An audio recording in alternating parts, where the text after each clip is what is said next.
Hello students, how are you? Hope you all are feeling well. Or have you earlier learned the things we described you in detail about your previous chapters? Okay. So in the consistence online education process, we have been reached on chapter number 4 of your social science. The name chapter is here. The first portion we have completed in last session. Today we are going to understand more about this chapter. So this is the remaining part of chapter 4 here. Today we are going to understand weather and climate. In brief, I also explained about this chapter and about this topic, weather and climate. What is weather and what is climate? So weather, day to day, hour to hour, changing conditions of climate are called weather. It is not a stable thing, it is a temporary thing.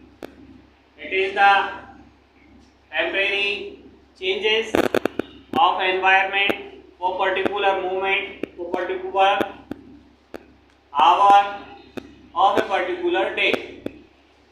You all have been well known about the weather forecast. The weather forecast is always used day by day. अगर और ज़्यादा समझने की कोशिश करें, आप लोगों ने न्यूज़ चैनल देखे होंगे तो वहाँ पे पर डे वेदर फोरकास्ट होती है. क्यों होती है? वेदर होता है मौसम. मौसम कभी भी परिवर्तित हो सकता है. वेदर क्या होता है?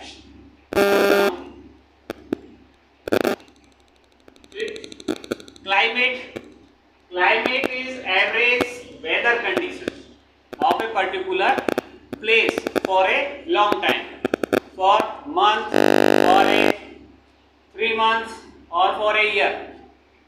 The average weather conditions calculated, then we say the climate of that particular area is hot or is cold or is raining. Understand? Good. तो इसके बारे में हम लास्ट चैप्टर में पढ़ चुके थे. अब बात आती है टेम्परेचर की. किसकी बात आती है? टेम्परेचर की. टेम्परेचर क्या होता है? The temperature you feel every day is the temperature of the atmosphere. आप जो भी टेम्परेचर, तापमान, टेम्परेचर तापमान,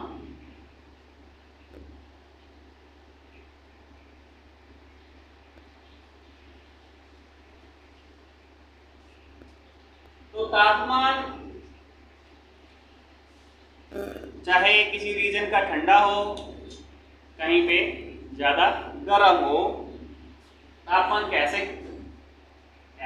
temperature the degree of the hotness. Actually the temperature is calculated in degrees. 20 degree, 30 degree. Nowadays the temperature is about 44 degree, 45 degree. So it is the measurement unit of temperature is known as degree, and the degree of hotness and coldness is known as temperature. The degree of hotness and coldness is known as temperature. Understand? Now the temperature of the atmosphere atmosphere changes not only between day and night but also from season to season. Summer are hotter than winter, and this temperature is changeable. The temperature of day is different and the temperature of night is different. It is lower temperature in night and higher temperature in daytime. As well as we can also measure this temperature by seasonals. Like in winter it is low temperature, and while in summer it is higher than the winters. So this is temperature. An important factor that influence the distribution of temperature is isolation. Isolation यानी कि capture करना, ग्रहण करना. आपदन, आपदन यानी कि जो हमारी धरती सूरज से आने वाली गर्मी को जहाँ पे जितना ज्यादा सोखती है वहां का टेम्परेचर उतना ही ज्यादा होता है. So insolation can influence the temperature of a particular area. Isolation is the incoming solar energy intercepted by the earth.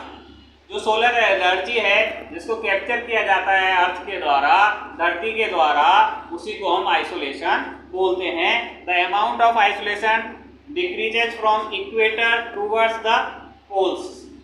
अब बात वही आ जाती है घूम फिर के हमारी अर्थ पे.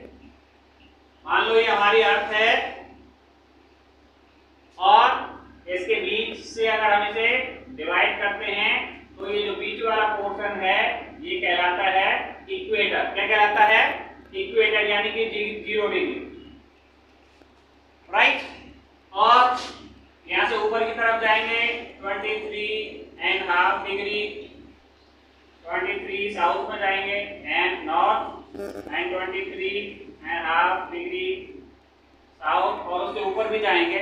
या ऊपर जाएं या नीचे जाएं, वहां पे टेम्परेचर क्या होगा? डिक्रीज होता जाएगा. तो सबसे ज्यादा the most of the higher temperature is found in equator area. Understand? The amount of the insolation decreases from equator towards the pole. तो ये है नॉर्थ पोल और ये है साउथ पोल. तो अगर तो पोल्स की ओर जाएंगे, यहां से इधर जाएं, ये यहां से इधर जाएं, तो ये कहता है the amount of isolation decreases. Isolation का जो अमाउंट है, जो मात्रा है, वो कम होती जाएगी टूवर्ड्स द पोल, पोलों की तरफ जाने पर. कहां से जाने पर? फ्रॉम द इक्वेटर, इक्वेटर से. देयरफॉर इसीलिए the temperature decreases in same manner, और इसीलिए इसी तरीके से जो टेम्परेचर है वो कम होता जाएगा इधर की साइड भी और इधर की साइड भी.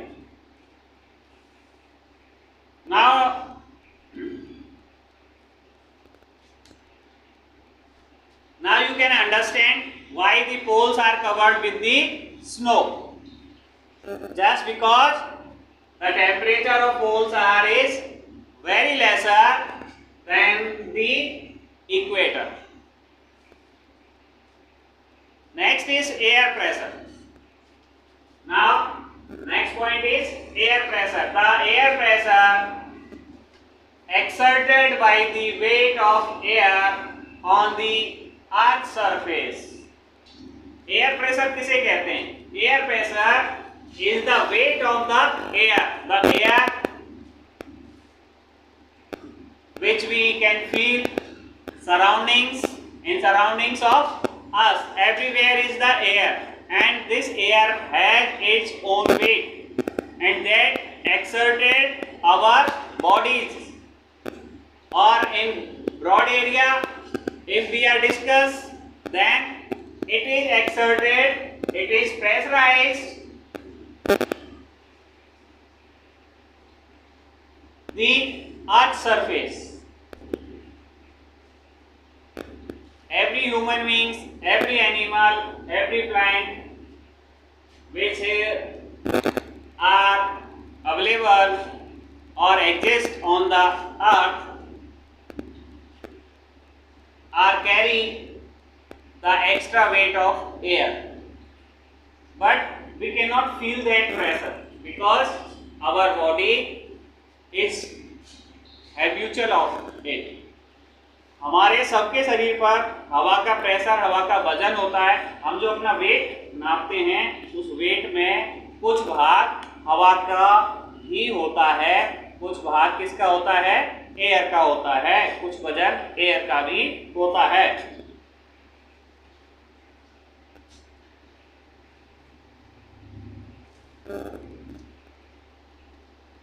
You will be surprised to know that air, so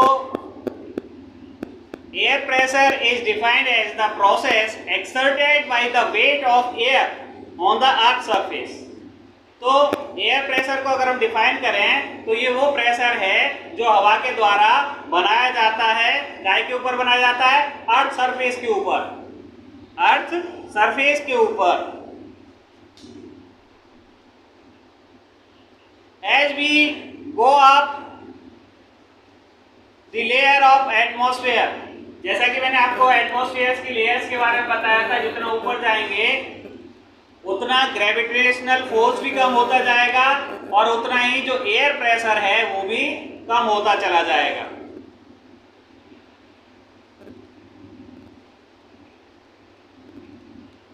As we go up the layers of the atmosphere, the pressure falls rapidly. वो तेजी से प्रेशर कम होता चला जाएगा क्योंकि हवा की जो लेयर्स हैं वो कम होती चली जाएंगी, तो उसका जो प्रेशर है वो भी कम होता चला जाएगा. As we go up, the air pressure is highest at the sea level. सबसे ज्यादा कहाँ पे होता है एयर प्रेशर, समुद्री किनारे पे. समुद्री किनारे क्या होता है, जो समुद्र का लेवल है वो अर्थ पे सबसे नीचा तल है, तो वहां पे सबसे ज्यादा प्रेशर होता है. Now in area having lower temperature the air is cold. जहाँ पे एरिया कैसे होते हैं, लोअर टेम्परेचर होता है जहाँ पे, वहाँ पे सर्दी होती है. It is therefore heavy air sinks and creates a high pressure area. High pressure is associated with clear and sunny skies. The air always moves from high pressure area to low pressure area. और हवा इधर जाती है जहाँ हवा का दबाव ज्यादा होता है और जिधर हवा का दबाव कम होता है तो हवा हमेशा हाई प्रेशर से लो प्रेशर की ओर जाएगी, रन करेगी.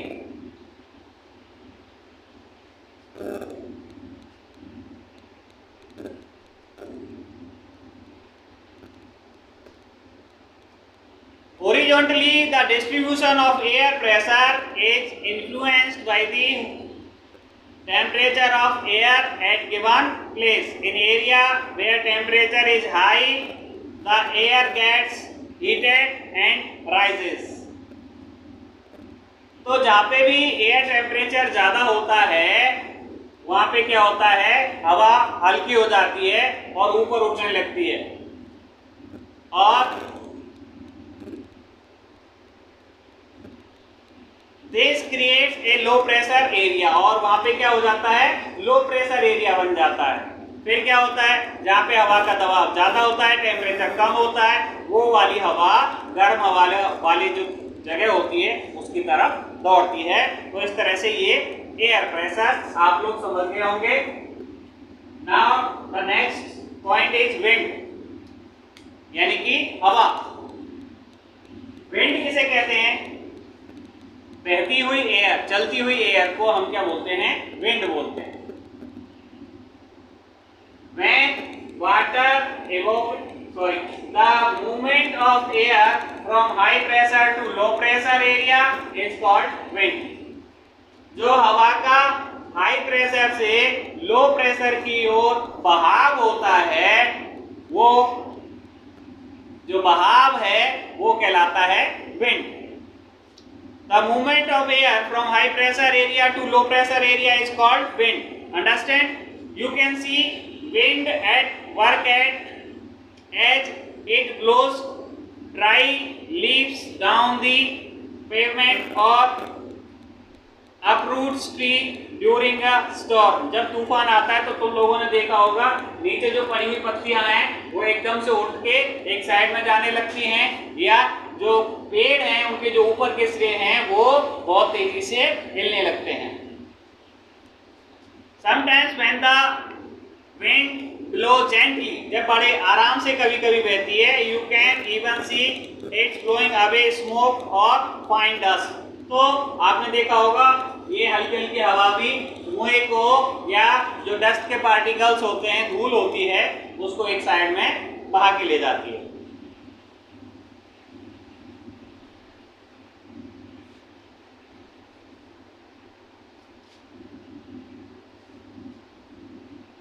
When strong winds created problems for you, winds can be broadly divided into 3 types. अब क्या होता है, विंड की जो स्पीड होती है बहने की, उसके हिसाब से हम इसको 3 हिस्सों में बांट सकते हैं. कौन कौन से हिस्से हैं वो? पहला होता है परमानेंट विंड जो हमेशा बहती रहती हैं. दूसरा होता है सीजनल विंड्स.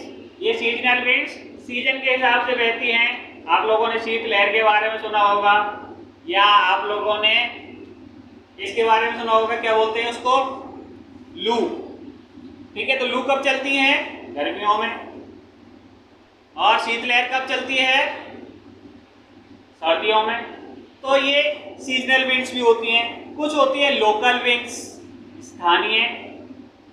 तो इनके बारे में अगर हम समझें थोड़ा सा और in details, the trade winds westerlies and easterlies are permanent winds. ये ट्रेड विंड्स हैं, ये क्या होती हैं, पूरब से पश्चिम की ओर या पश्चिम से पूरब की ओर बहती हैं. ये परमानेंट विंड कहलाती हैं. These blow constantly throughout the year in a particular direction. और ये पूरी साल वर्ष भर एक पर्टिकुलर डायरेक्शन में बहती रहती हैं और इसके हम आदी होते हैं. नेक्स्ट होती है सीजनल विंड. सीजनल विंड क्या होती है? These winds change their direction in different season. ये क्या करती हैं, ये डिफरेंट जो सीजन्स होते हैं उनमें ये डिफरेंट डायरेक्शंस में मूव कर जाती हैं. For example monsoon in India सबसे अच्छा उदाहरण है सीजनल विंड का. मानसून. मानसून कहाँ से उठता है? या तो उठता है वेस्ट बंगाल से, या उठता है साउथ में केरला से. ठीक है ना. तो आप लोगों ने सुना होगा कि जब वेदर फोरकास्ट होती है कि कुछ ही दिनों में मानसून आपके प्रदेश में आ जाएगा, लेकिन अचानक से क्या होता है, उसमें डिले हो जाता है. क्यों हो जाता है? क्योंकि वो जो विंड्स हैं उन्होंने अपना रास्ता बदल दिया होता है. इस कारण से वो कभी कभी हमारी जगह अगर वो आना होता है महाराष्ट्र, गुजरात होते हुए राजस्थान, तो कई बार वो चला जाता है महाराष्ट्र. महाराष्ट्र के बाद वो चला गया मध्य प्रदेश. हवा का डायरेक्शन चेंज हो गया. नेक्स्ट आती है local winds. These blow only during a particular period of the day और a year in a small area. ये लोकल विंड्स हैं, ये पर्टिकुलर. कभी कभी आपने देखा अचानक से हवा का झोंका तेज आ गया, अंधड़ आ गया और वो चला गया. तो ये लोकल एरियाज में चलती है, कभी कभी छोटे क्षेत्र में चलती हैं. For example land and sea breeze. जैसे कि जो हल्की हवा बहती हुई आती है समुद्र से, या कभी कभी जो जमीन पर बहती है वो.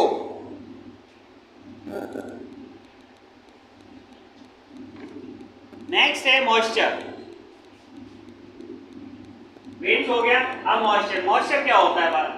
हवा में जब भी पानी इवोपरेट होकर के बाष्पीकरण के द्वारा क्या बन जाता है, भाप बन जाता है और वो हवा के साथ जो पार्टिकल्स होते हैं डस्ट के, उनके द्वारा पकड़ ली जाती है वो रिफ्लेक्शन। तो उससे क्या होता है, हवा में नमी हो जाती है, गीलापन हो जाता है, और उसी नमी को हम क्या बोलते हैं, मॉइस्चर बोलते हैं। क्या बोलते हैं, मॉइस्चर।